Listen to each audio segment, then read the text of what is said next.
Hi friends, kitchen queen ಚಾನೆಲ್ಗೆ ಸ್ವಾಗತ. ಇವತ್ತು ನಾನು ನಿಮಗೆ ಬೇಸನ್ ಉಂಡಿ ಹೇಗೆ ಮಾಡೋದು ಅಂತ ಹೇಳಿಕೊಡ್ತಾ ಇದ್ದೀನಿ. ಪಂಚಮಿ ಸಮೀಪ ಬಂದಿರುವುದರಿಂದ ನಾನು ಇವತ್ತು ಬೇಸನ್ ಉಂಡಿಯನ್ನು ಹೇಳಿಕೊಡ್ತಾ ಇದ್ದೀನಿ. ಮೊದಲಿಗೆ 3 ಕಪ್ನಷ್ಟು ಕಡಲೆಬೇಳೆಯನ್ನು ತೆಗೆದುಕೊಂಡು ಚೆನ್ನಾಗಿ ಹುರಿದುಕೊಳ್ಳಬೇಕು. ಸ್ವಲ್ಪ ಕೆಂಪು ಬಣ್ಣ ಬರುವವರೆಗೂ ಕಡಲೆಬೇಳೆಯನ್ನು ಹುರಿದುಕೊಳ್ಳಬೇಕು. ಇದನ್ನು ಮಿಕ್ಸಿಯಲ್ಲಿ ಪೌಡರ್ ಮಾಡಿಕೊಂಡ್ರೂ ನಡೆಯುತ್ತದೆ ಮತ್ತು ಗಿರಣಿಗೆ ಹಾಕಿಸಿಕೊಂಡು ಬಂದರೇನು ನಡೆಯುತ್ತದೆ. ನಾನು ಈಗ ಗಿರಣಿಗೆ ಹಾಕಿಸಿಕೊಂಡು ಬಂದಿದ್ದೇನೆ.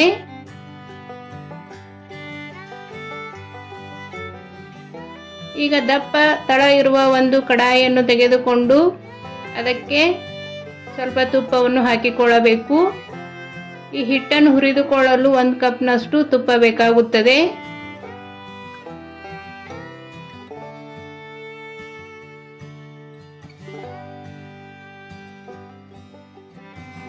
ಈಗ ತುಪ್ಪ ಕರಗಿದೆ, ಹಿಟ್ಟನ್ನು ಹಾಕಿಕೊಳ್ಳೋಣ. ಇದು 4 ಕಪ್ನಷ್ಟು ಹಿಟ್ಟು ತೆಗೆದುಕೊಂಡಿದ್ದೇನೆ. ಇದನ್ನು ಮೀಡಿಯಂ ಫ್ಲೇಮ್ನಲ್ಲಿಟ್ಟು ಚೆನ್ನಾಗಿ ತುಪ್ಪ ಹಾಕಿ ಹುರಿದುಕೊಳ್ಳಬೇಕು. ಕೈ ಬಿಡದೆ ಇರುವ ಹಾಗೆ ಕೈಯಾಡಿಸುತ್ತಿರಬೇಕು, ಅಂದರೆ ತಳಗಡೆ ಹೊತ್ತುವುದಿಲ್ಲ. ಒಂದೇ ರೀತಿ ಹಿಟ್ಟು ಫ್ರೈ ಆಗುತ್ತದೆ.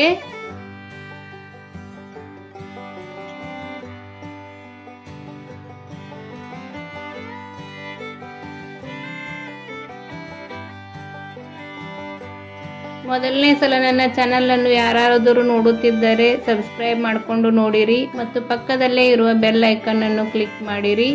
ನಾನು ಮಾಡುವ ಅಡಿಗೆಗಳ ನೋಟಿಫಿಕೇಶನ್ ನಿಮಗೆ ಬರುತ್ತದೆ. ಹೀಗೆ ಸ್ವಲ್ಪ ಸ್ವಲ್ಪ ತುಪ್ಪ ಹಾಕಿ ಚೆನ್ನಾಗಿ ಕಲರ್ ಚೇಂಜ್ ಆಗುವವರೆಗೂ ಹಿಟ್ಟನ್ನು ಹುರಿದುಕೊಳ್ಳಬೇಕು.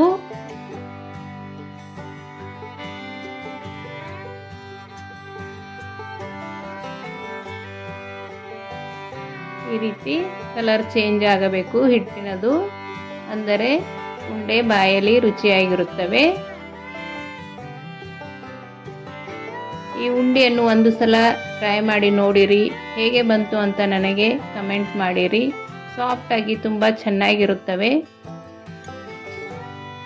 ಈಗ ಹಿಟ್ಟು ರೆಡಿ ಆಯಿತು.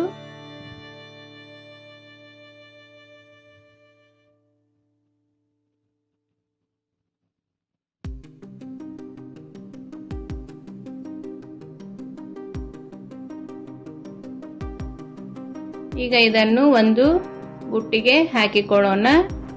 ಹಿಟ್ಟು ಆರಲು ಬಿಡಬೇಕು.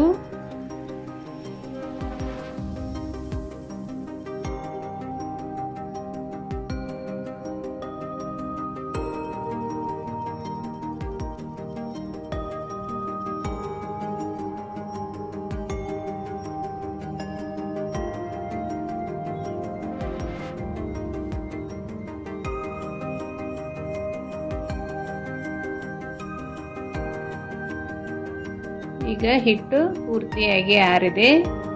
ಈಗ ಇದಕ್ಕೆ ಸಕ್ಕರೆ ಪೌಡ್ರನ್ನು ಹಾಕಿಕೊಳ್ಳೋಣ. ನಾನು ಇಲ್ಲಿ ಸ್ವಲ್ಪ ಡ್ರೈ ಫ್ರೂಟ್ಸನ್ನು ತೆಗೆದುಕೊಂಡಿದ್ದೇನೆ.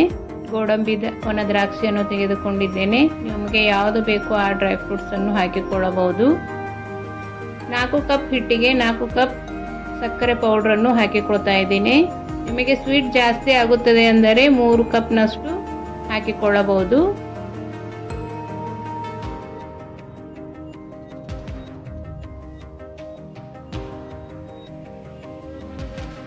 ಈಗ ಇದನ್ನು ಚೆನ್ನಾಗಿ ಮಿಕ್ಸ್ ಮಾಡಿಕೊಳ್ಳೋಣ.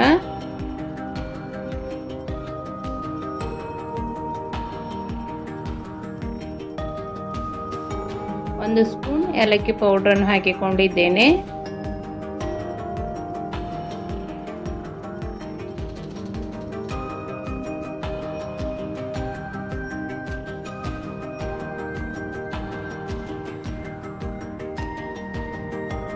ಈ ರೀತಿ ಕೈಯಿಂದ ಚೆನ್ನಾಗಿ ಮಿಕ್ಸ್ ಮಾಡಿಕೊಳ್ಳಬೇಕು.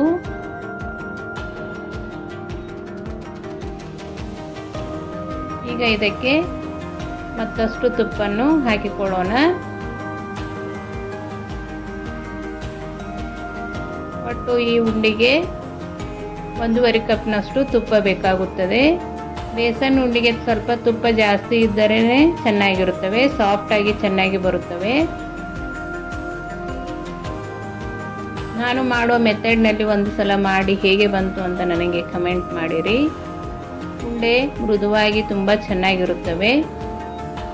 ಈ ರೀತಿ ಕೈಯಿಂದ ತಿಕ್ಕಿ ಉಂಡೆ ಕಟ್ಟಿಕೊಳ್ಳಬೇಕು. ಸ್ವಲ್ಪ ಗೋಡಂಬಿಯನ್ನು ಹಚ್ಚಿ ಈ ರೀತಿ ಉಂಡೆಯನ್ನು ಮಾಡಿಕೊಳ್ಳಬೇಕು. ಮೊದಲಿಗೆ ರೌಂಡ್ ಶೇಪ್ನಲ್ಲಿ ಮಾಡಿಕೊಳ್ಳಬೇಕು.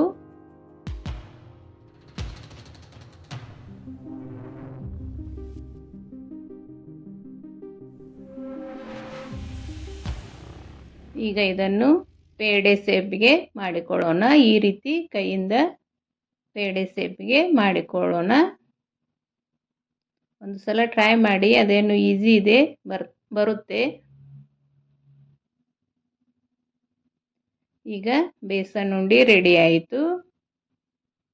ನೋಡಿ ಎಷ್ಟು ಸಾಫ್ಟಾಗಿ ತುಂಬ ಚೆನ್ನಾಗಿ ಬಂದಿದೆ.